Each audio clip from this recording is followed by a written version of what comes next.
Hi guys! So the sound room is finally taking shape, and I've built all the walls now, and as you can hear I haven't done any of the sound absorption stages yet, so it sounds more like an echo chamber.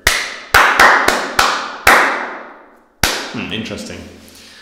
I've actually set up some microphones to do some of the tests, and I've got the Rode NTG2A on my left here, and I've got a stereo pair of MKH 8040 by Sennheiser set up in the ORTF configuration, and I'm recording to Sound Devices 633 field mixer.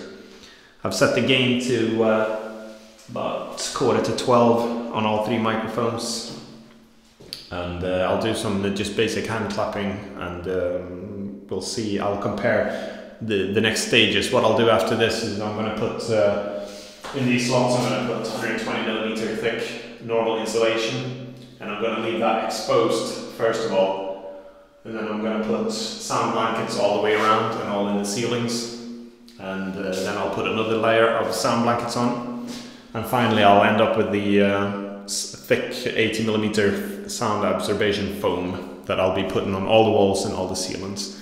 In the corners I'll put really thick bass trap foam as well. And finally I'll finish off with some sort of a carpet on the bottom of this room. And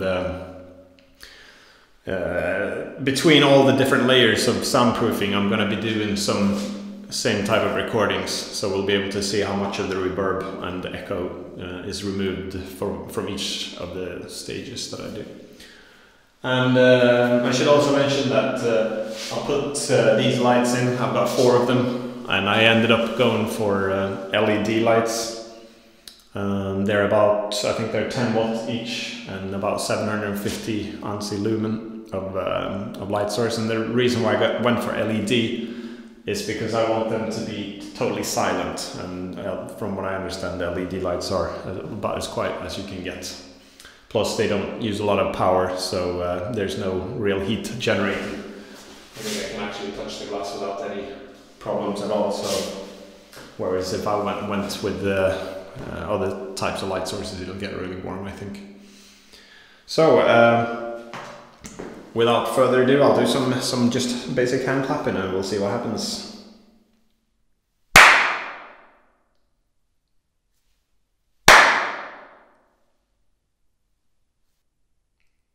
Test. Test.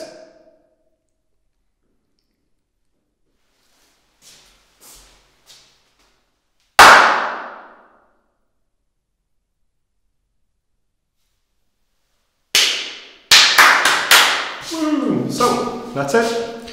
I'll do some recording after I put some of the insulation in. That's the next step now, so I'll see you then.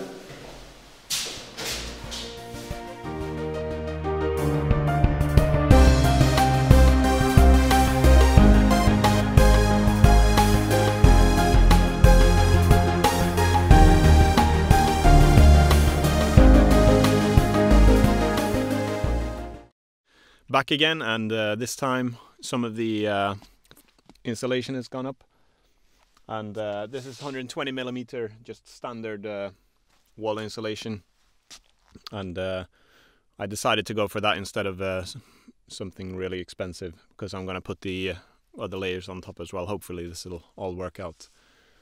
I filled all the slots from top to bottom, and then in the ceiling as well, same thing, and yeah, pretty much nothing really rocket science-y about that, apart from I cut my finger. Gash. Yeah, I think I'll just do some clap testing and see what what this sounds like. So.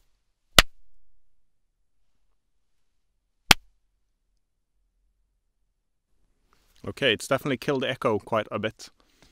And it feels a bit funny speaking in here now. The sounds are eaten up by the walls. But I don't think it's quite that soundproof yet, because I did some testing by screaming on top of my voice in here, and my wife could hear it outside. And outside of this room is my garage, and then outside my garage is reality. And people are going to probably be wondering a bit if I don't manage to kill the sound a little bit more. Yeah, I'm quite happy so far. We'll see how things progress. The next thing, like I'm going to do now, is going to put sound blankets. I've got the 4x3 meters in the ceiling and on the walls, and on the short walls I've got 3x3. Yeah, so I'll put the first layer on, and then I'll do another recording, see what that sounds like, and then I'll do the second layer, and then finally the foam. Okay, thanks. Hey.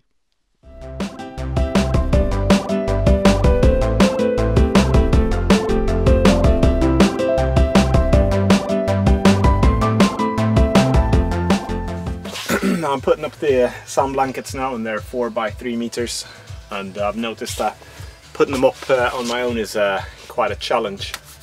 They're a bit heavy, and you don't really know where you are in the black fabric. So what I ended up doing, the ceiling was a pure pain, but I managed to get that sorted anyway.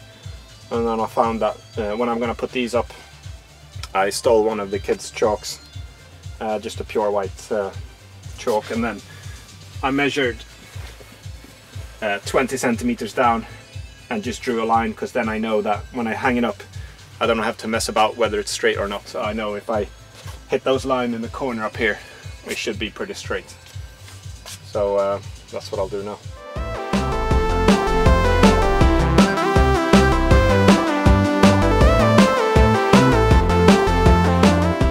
The sound blankets are finally up, and it took a lot longer than I thought it would, and I've been using the staple gun for quite some time. I started with the ceiling blanket, which was the most tricky one as well. Been building this part on my own, so I've been just trying to get it aligned for the corners was a real pain. And then when you finally started shooting the staples up, it was it gradually got easier, but it was definitely tricky. And then I put the long sides on and cut out a hole for the door and put the blanket on the door, and then I put the two short ends on, and still got to my extension electric cables coming out here. The lights I've had to move down for the time being, because I'm redoing the ceiling, so the hooks are not working. I've got to put them back up after. And another thing I found is that I've actually introduced some echo again compared to when I had just the insulation, and I think it's just the fact that the surfaces are flat, and with it being an acoustic curtain, I guess it does bounce off some audio again.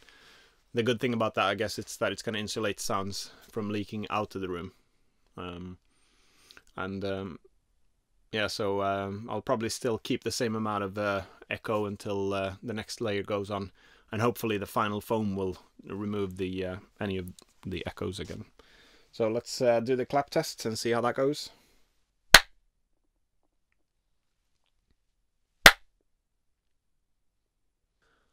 Test. Test. Okay. I think that's about it. I'll put the second layer on and let's see how that goes. Okay. Whew. Finally, it's getting there. I've put the second layer of sound blankets on now, and my hands are really tired. I've been shooting the staple gun, about 2,500 staples in all the walls, on all the beams. So I've got the double layers up with the sound blankets.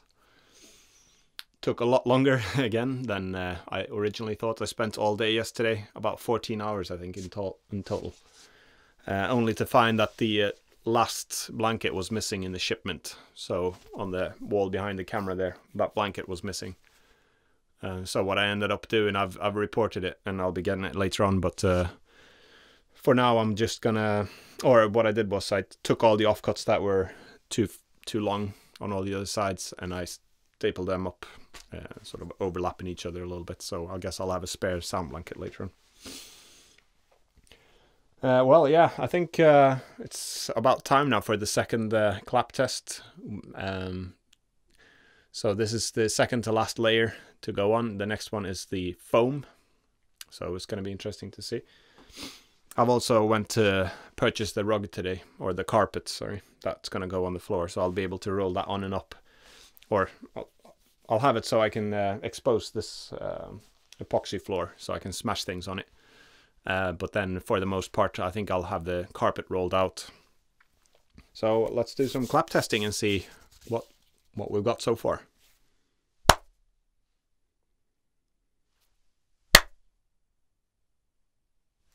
Test.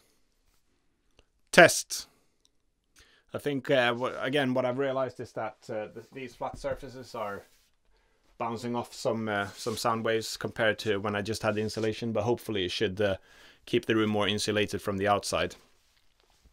And another thing I think I made a mistake was I was quite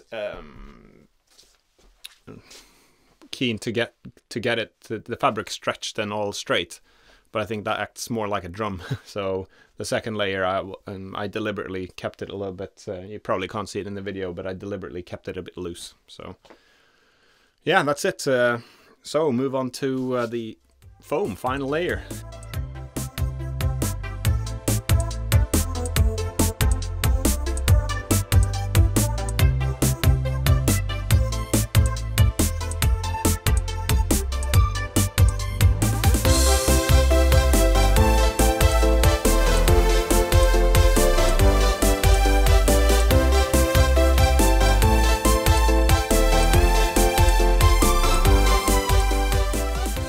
Finally, the last layer of sound insulation is up, and I've gone for the 1 by 1 meter foam, 80 millimeters thick by Thumann in Germany, and I had them shipped, and it's about 36 panels in all, and in the corners I've got the same manufacturer's base trap, so really thick ones in the corners.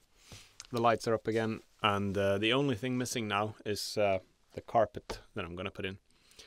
So I'm finally getting there. It's about 3 o'clock in the morning on a Saturday, on the 25th maybe of April. So it's taken me about 2 months to get this far with the room. So yeah, the final thing is the carpet. So let's do some clap test. Check what the echo is like now.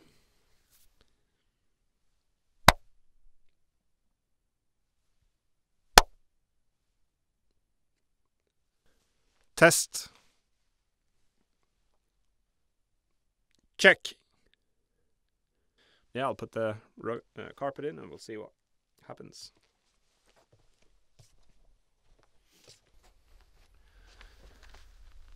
Oh, so the room is finally done.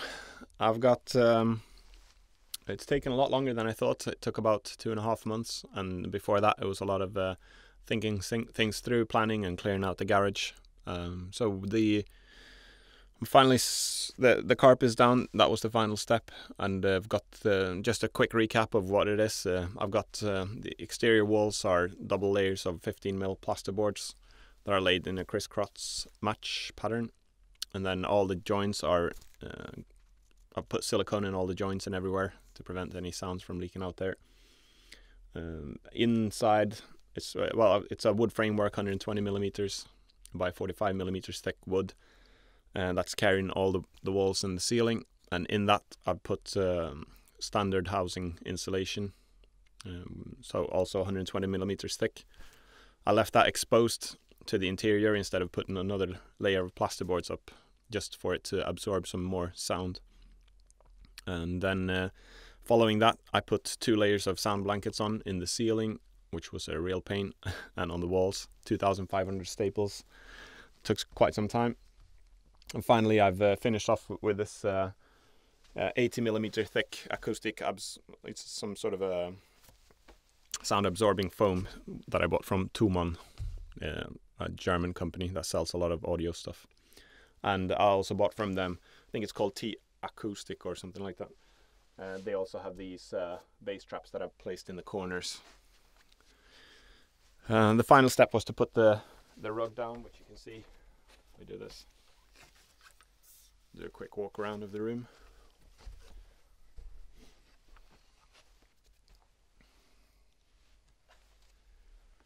Or a carpet it is, rather than a rug, I guess.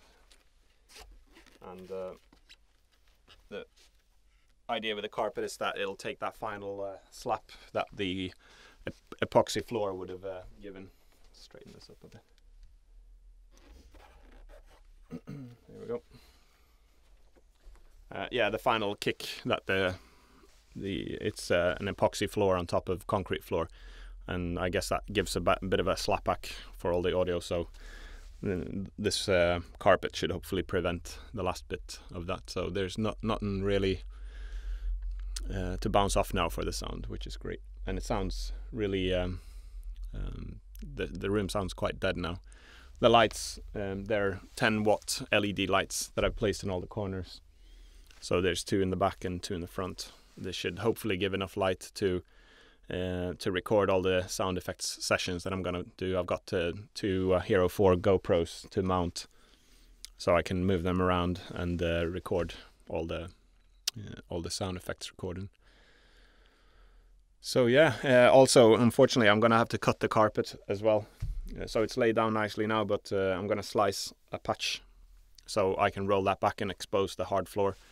If I'm gonna drop a TV, for example, or smash things, I want to drop it onto a hard surface. So I'll make it so I can roll back the carpet a bit. So it's time for the final sound test. I've got the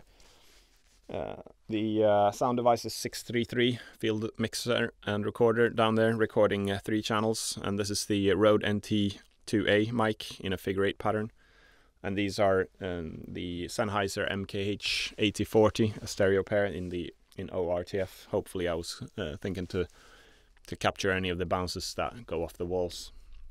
So I'll like I've done previously, I'll start with doing some clap sounds. The gains on all 3 mics is set to 10 to 12 setting, and there's no pads in effect right now. So